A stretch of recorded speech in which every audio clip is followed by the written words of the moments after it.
There's guys out there who start learning to code, and they also try to do 20 different things at once, right? And they may stick with coding for 3 months, 6 months, maybe even a year or 2 years.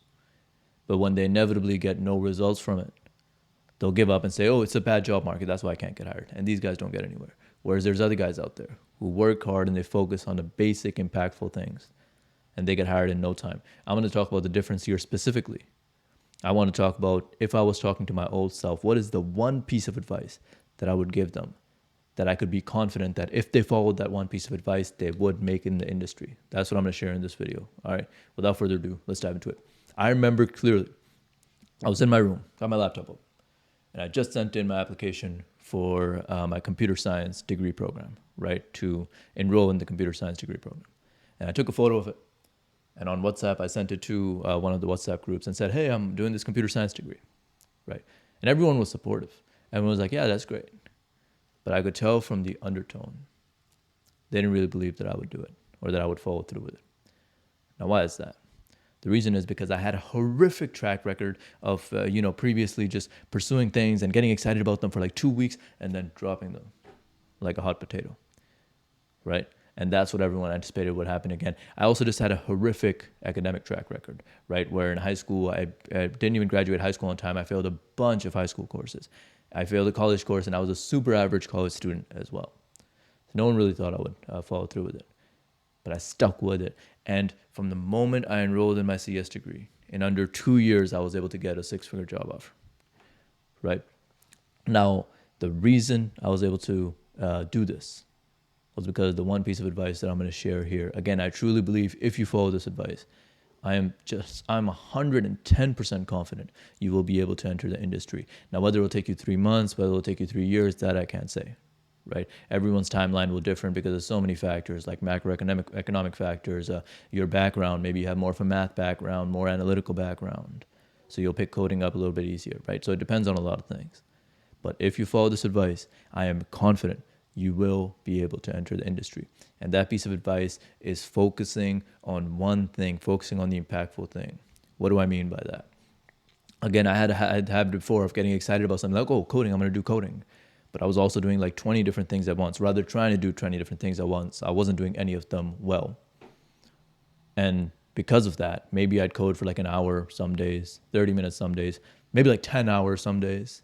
But it was this on and off, on and off, on and off thing. There wasn't consistent, focused effort, right? And when I made the decision, I went to the extreme. I said, even if I do nothing else productive all day, I'm going to make sure I do my coding. My coding gets the hours and effort that it deserves.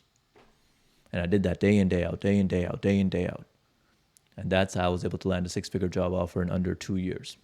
Right? Now, part of the issue here is these people will tell you, oh, I do it all, bro. I sleep 2 hours a day if you have to, work 5 jobs if you have to. You just got to do it, bro. Like, no, take that thought, throw it out the window. We don't listen to those people. These people put a train of thought on us that's not going to serve us whatsoever, right? Look, if you're in a similar position to the old me, where you have a tendency of getting excited about things and then dropping them like a hot potato, you maybe don't have the best track record of sticking with things, not the best academic track record.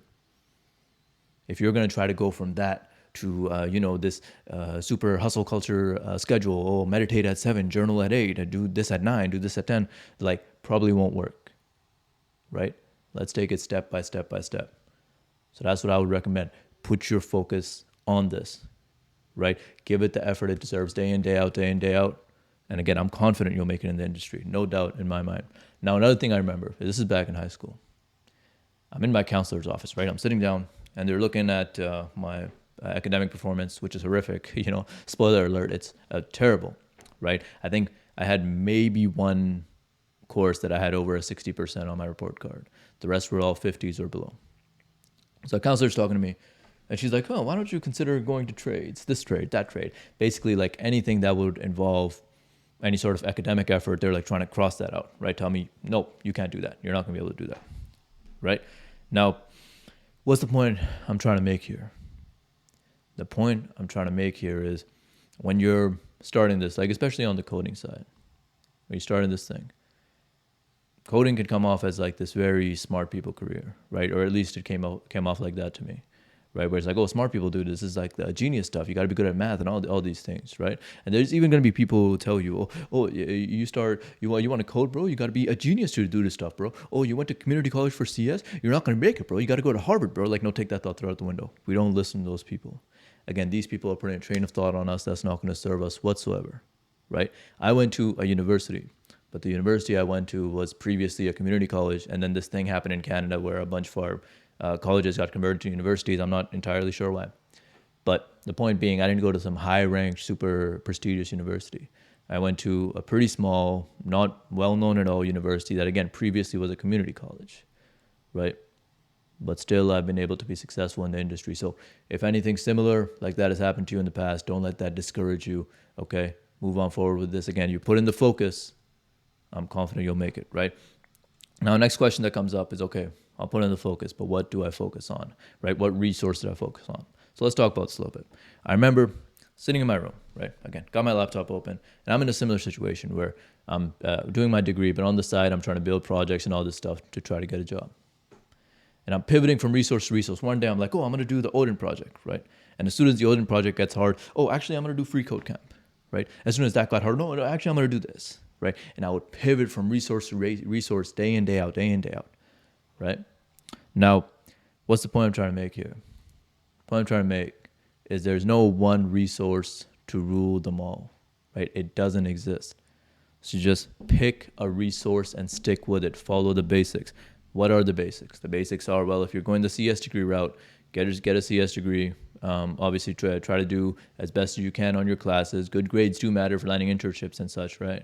So try to do the best on your classes. Land the internship. Once you land an internship, I mean, you're basically well on your way to getting a job at that point, right? Or, okay, if you're going the self-taught route, pick a resource like the Odin Project, Free Code Camp, whatever it may be. Stick with it. Build projects. And then from there, you can lead code as well. But honestly, if you want to get into like a smaller company, or at least in my experience, when I interviewed at smaller companies, the interviews weren't like super lead code heavy or anything, right? So if you want to get into smaller companies, if you just go that far, do the, do a resource, stick with it, build projects, and then start applying, you'll be able to land a job, right? Or if you want to go the boot camp route, that's fine as well. I'm not a big fan of boot camps, but doesn't matter. The point I'm trying to make here is it's not so much which resource should I pick. It's more so pick a resource and stick with it. Stick it through to the bitter end. Do these basics. Make the projects Start throwing applications out. Eventually, someone will bite, and you'll be able to enter the industry, right? So that's the point I'm trying to make. Don't overthink this too much. Again, keep it as simple as possible, right? Pick a resource. Give it the effort and focus it deserves. Do that over a long enough period of time, and I'm confident you'll be able to make it in the industry, right? Now, I just want to end this video off by saying, hey, be kind to yourself throughout this process. This is not an easy process whatsoever, right? Again, my background is my high school background, my college background, all those things would make you think I'd never would be in the position that I am today, right? And throughout my CS journey, I always felt like, oh, maybe I'm not smart enough to do this. Maybe I'm not good enough to do this. Again, software engineering is like the smart people career. Look at me, like I barely passed high school math. How am I going to make it in this industry, right? I'm going to this university that no one knows about, which was a community college before. People are going to judge me so hard for it. I'll never be able to enter the industry. And yet, all of that was false, right? But now I understand it's false. But I understand that when you're in that position, it's very, very difficult, like when I started my degree, which was like December of 2019, and I got my 6-figure job offer August of 2021, throughout all that time in the middle, the most money I made was like a little above minimum wage. So like no results. I'm still working, no results, oh, 6-figure job offer, right? So day in and day out, when you're not seeing the tangible results, I understand how difficult it can be, and doubt can start to creep in, right? And again, especially if you don't have that track record, like I didn't. Even people around you may not be as supportive because they'll be like, oh, he's never really succeeded in anything before. I don't think he's going to be able to do it again, right? So don't let that doubt creep in. I'm telling you, focus day in, day out. I'm confident you'll make it. Now, I just want you to imagine for a second. Imagine that you take this advice, you run with it, and now you have a remote job with good work-life balance that you don't dread going into, right? Because before I was doing this customer service job where I was commuting an hour and 30 minutes to this job just to get yelled at by customers, commuting an hour and 30 minutes back just to get paid a little above minimum wage. I want you to imagine that you've put in the work and now you have enough money to not only support your family, but also like go out on dates, have fun with friends, buy like nice cars, watches, whatever you want, right? I'm not saying you'll be able to buy Lambos, right? But you get the point. Imagine that. And that's the path you're on. Hey, keep working hard. I believe in you. But frankly, what I believe doesn't matter. What you believe matters. So I hope you believe in yourself too. And that's all I got for this video. Thank you so much for watching. Ultimately, I want this to be our positive little community where we help each other, support each other, and help each other get to the next level in life. So please come join the community. I'll leave my Instagram, TikTok in the description, also somewhere over here. Please do support there as well. Please do like, comment, subscribe. I'll talk to you later. Peace.